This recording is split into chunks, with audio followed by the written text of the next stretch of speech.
मेरे प्रिय मित्रों, सभी को नमस्कार है। प्यार भरा नमस्कार है।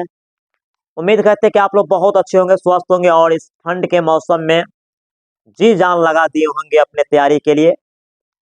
सही बात है, कर्मवीर के लिए ठंड क्या, गर्मी क्या, बरसात क्या, है ना। क्योंकि छात्र जीवन फूलों का सेज नहीं बल्कि कांटों का ताज होता है।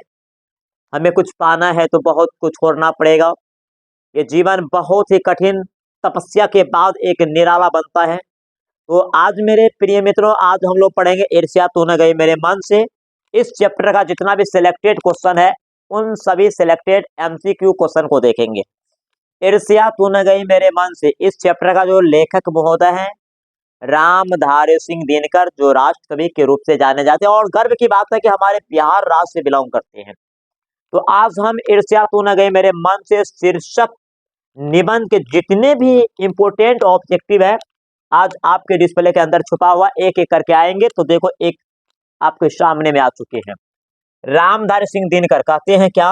रामधारी सिंह दिनकर, रामधारी सिंह दिनकर द्वारा रचित पाठ है ईर्ष्या तू न गई मेरे मन से। ईदगाह ठेस पीपल, बताइए। रामधारी सिंह दिनकर द्वारा रचित पाठ है ईर्ष्या तू न गई मेरे मन से। ये पहला क्वेश्चन आपका कंप्लीट। देखिए नए क्वेश्चन को। मूल रूप से रामधारी सिंह दिनकर है उपन्यासकार, कहानीकार, निबंधकार, कवि। आइए, मूल रूप से रामधारी सिंह दिनकर है। मूल रूप से क्या है मेरे दोस्तों? ये मूल रूप से कवि है। क्या है? ये सभी प्रकार के विद्या को लिखा है। मूल रूप से रामधारी सिंह दिनकर क्या है? कवि है। रामधारी सिंह दिनकर का जन्म हुआ था बंगाल में, उत्तर प्रदेश में, बिहार में, दिल्ली में। रामधारी सिंह दिनकर का जन्म हुआ था, रामधारी सिंह दिनकर का जन्म मेरे दोस्तों बिहार राज्य में हुआ था। यार ये तो बाजार की मक्खियां है जो अकारण हमारे चारों ओर भिन भिनाया करती है, पंक्ति है।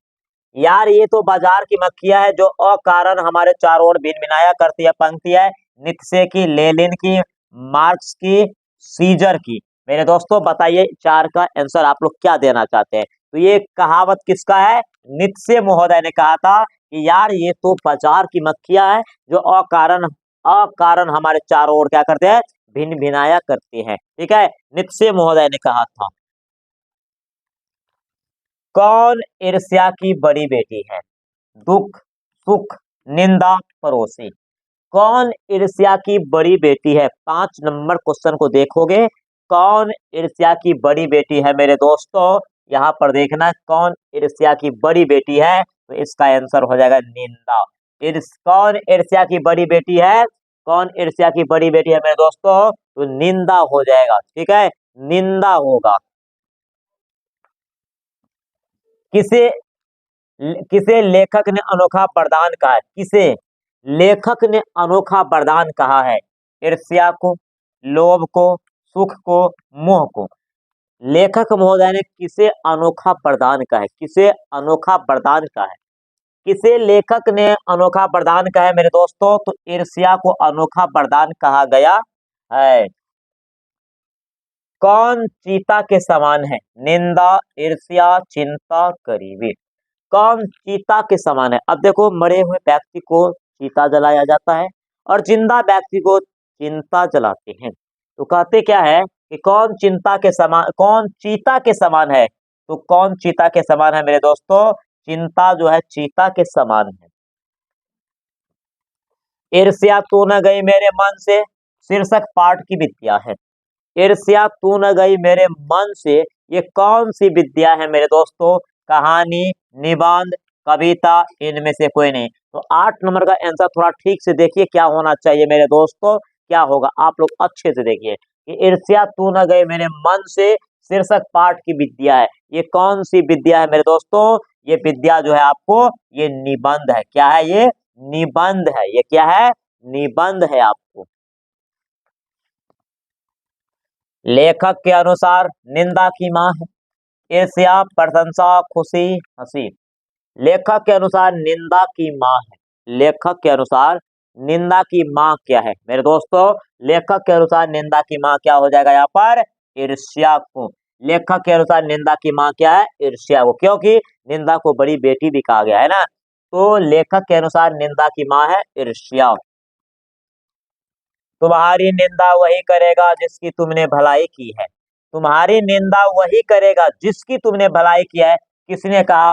गांधी ने, ईश्वर चंद्र विद्यासागर ने, लेखक ने, इनमें से कोई नहीं। तो तुम्हारी निंदा वही करेगा जिसके तुमने भलाई की हो। यह कथन किसका है मेरे दोस्तों? तो ईश्वर चंद्र विद्यासागर का नाम है कि जिसकी तुमने भलाई की हो वही तुम्हारा निंदा करेगा। यानी जिस व्यक्ति को आप हेल्प करते हैं वही व्यक्ति आगे चलकर आपका बुराई करना शुरू कर देता है। ईर्ष्या का संबंध होता है दोस्तों से, रिश्तेदारों से, प्रतिद्वंदियों से, भाई बहन से। ईर्ष्या का संबंध होता है। ईर्ष्या का जो संबंध होता है वो किससे होता है? ईर्ष्या का संबंध मेरे दोस्तों प्रतिद्वंदियों से होता है। किनसे होता है? प्रतिद्वंदियों से होता है। वकील साहब ईर्ष्यालु है, परोपकारी है, उदासीन है, राजनीतिक है। मेरे दोस्तों, वकील साहब क्या है? ईर्ष्या तू न गई मेरे मन से शीर्षक निबंध में हम लोग क्या पढ़े थे मेरे दोस्तों कि क्वेश्चन नंबर आपका 12 है कि वकील साहब है। तो ईर्ष्या तू न गई मेरे मन से हम लोग पढ़े थे कि बीमा एजेंट को वृद्धि को देखकर वकील साहब का कलेजा क्या हो रहा था? डह रहा था, यानी ईर्ष्या पैदा हो रहा था। वकील साहब कैसा व्यक्ति था? ईर्ष्यालु व्यक्ति था। वकील साहब क्यों सुखी नहीं है? बीमारी का वश है, ईर्ष्या वश है, गरीबी से वश है, इनमें से कोई नहीं। यानी वकील साहब क्यों सुखी नहीं है? वकील साहब जो सुखी नहीं है वो क्यों नहीं है? क्योंकि उसके शरीर में, उसके आत्मा में है ना, ईर्ष्या पैदा हो गया, यानी ईर्ष्या घर बना लिया, ईर्ष्या वश। लेखक रामधारी सिंह दिनकर के घर के दाहिने कौन रहते हैं? लेखक रामधारी सिंह दिनकर के घर के दाहिने और कौन रहते हैं? यहाँ पर लेखक महोदय ने निबंध को लिखा है। क्या लिखा है? निबंध को लिखा है। कहते हैं कि लेखक रामधारी सिंह दिनकर के घर के दाहिने दाहिने कौन रहते हैं? आदेशपाल, सैनिक, वकील, डॉक्टर। तो लेखक रामधारी सिंह दिनकर के घर के दाहिने और कौन रहता है मेरे दोस्तों? तो वकील साहब रहते हैं। और ये लेखक महोदय यहाँ पर बीमा एजेंट का रोल लिया है ना। तो बीमा एजेंट की वृद्धि को देखकर वकील का दिल जो है ना कटता रहता है। इसी के घर में ईर्ष्या पैदा हो गया आत्मा के अंदर। ईर्ष्या तू न गई मेरे मन से निबंध में किस पर टिप्पणी की गई है? देश पर, राज पर, रोजमर्रा के व्यवहारों पर या समाज पर? तो ईर्ष्या तू न गई मेरे मन से निबंध में किस बात पर जिक्र किया गया है? किस बात पर टिप्पणी किया गया है? तो रोजमर्रा के व्यवहारों पर। किस पर किया गया है? रोजमर्रा के व्यवहारों पर। ईर्ष्या तू न गई मेरे मन से शीर्षक पाठ में वकील साहब के बगल में कौन रहते हैं? ईर्ष्या तू न गई मेरे मन से शीर्षक निबंध में वकील साहब के बगल में कौन रहते हैं? शिक्षक, व्यवसायी, बीमा एजेंट, डॉक्टर। तो कौन रहता है मेरे दोस्तों? बीमा एजेंट रहते हैं। कौन रहते हैं? बीमा एजेंट रहते हैं। ठीक है, चलिए नए क्वेश्चन को देखते हैं। ह्रास शब्द का अर्थ है कमी, गिरावट, दोनों, इनमें से कोई नहीं। ह्रास शब्द का अर्थ क्या होगा? ह्रास शब्द का अर्थ क्या होगा? बताइए आप लोग, क्या होगा मेरे दोस्तों? ह्रास का मतलब कमी भी होता है, गिरावट भी होता है, इसलिए क्या होगा? ऑप्शन नंबर सी, दोनों। बाजार की मक्खियों को छोड़कर एकांत की ओर भागो, किसका कथन है? बाजार की मक्खियों को छोड़कर एकांत की ओर भागो, किसका कथन है? नित्य से, सीजर, सिकंदर, इनमें से कोई नहीं। किसका कथन है? यहाँ पर आपका जो क्वेश्चन नंबर है ये नंबरिंग गलत है। 17 के बाद जो है वह आपको 18 होगा। क्या हो जाएगा मेरे दोस्तों? ये आपको 18 हो जाएगा। यहाँ पर आपको 18। चलिए, इससे कोई मतलब नहीं, 18 नंबर क्वेश्चन है। बाजार की मक्खियों को छोड़कर एकांत की ओर भागो, किसका कथन है? किसका कथन है मेरे दोस्तों? नित्से का कथन है। किसका कथन है? नित्से का कथन है। ईर्ष्या से बचने का उपाय क्या है? मानसिक अनुशासन, दुख, सुख, चरित्र। ईर्ष्या से बचने का उपाय क्या है? ईर्ष्या से बचने का उपाय क्या है? ईर्ष्या से बचने का उपाय क्या है, अपने आप को, माइंड को कंट्रोल करो, यानी मानसिक अनुशासन। क्या, मानसिक मानसिक अनुशासन। ठीक है, चलिए नए क्वेश्चन को देखते हैं। नेपोलियन किससे स्पर्धा करता था? सिकंदर से, रसेल से, सीजर से, इनमें से कोई नहीं। तो नेपोलियन जो था किससे स्पर्धा करता था मेरे दोस्त? नेपोलियन किससे स्पर्धा करता था? नेपोलियन जो है किससे स्पर्धा करता था? सिकंदर से। किससे? सिकंदर से। नेपोलियन जो है, ओके, तो कहाँ ध्यान रहता है तुम्हारा? सही से देखो, देखो वहां पर कितना सेकंड हुआ, करण देखो, इसको छोड़ दो, नहीं छोड़ दो। देखो क्वेश्चन, फिर नया क्वेश्चन देखो। नेपोलियन किससे स्पर्धा करता था? सिकंदर से, रसेल से, सीजर से, इनमें से कोई नहीं। नेपोलियन किससे स्पर्धा करता था? नेपोलियन किससे स्पर्धा करता था? तो सीजर से। किससे? सीजर से। नेपोलियन सीजर से स्पर्धा करता था। उन्नत शब्द का अर्थ है, उन्नत शब्द का अर्थ है ऊंचा, अच्छा, विकसित, इनमें से सभी। तो 21 नंबर को देखिएगा क्या होगा। उन्नत शब्द का अर्थ है, उन्नत शब्द का ऊंचा भी होगा, अच्छा भी होगा, विकसित भी होगा, इनमें से सभी। इसीलिए हम इनमें से सभी के साथ चलेंगे। व्यापी का अर्थ है फैलाव, व्यापार, लक्ष्य, इनमें से कोई नहीं। व्यापी, व्यापी का अर्थ क्या होता है? व्यापी का अर्थ क्या होगा?